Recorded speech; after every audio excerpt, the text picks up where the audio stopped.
सर्वसामान्य शेतकऱ्याचं हे पोरग देशाच्या संसदेत उभं राहून आपल्या शेतकऱ्यांच्या प्रश्नाविषयी बोललं, कांद्याच्या प्रश्नाविषयी बोललं, म्हणून तुम्हाला पश्चाताप होतोय.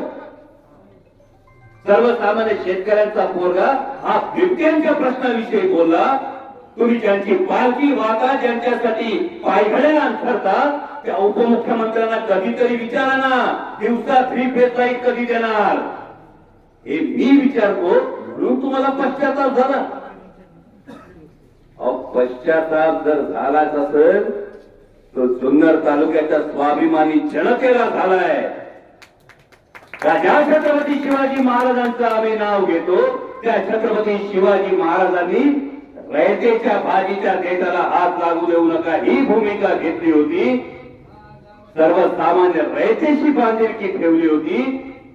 छत्रपती शिवाजी महाराजांनी कधी कोणाला दगा फटका केला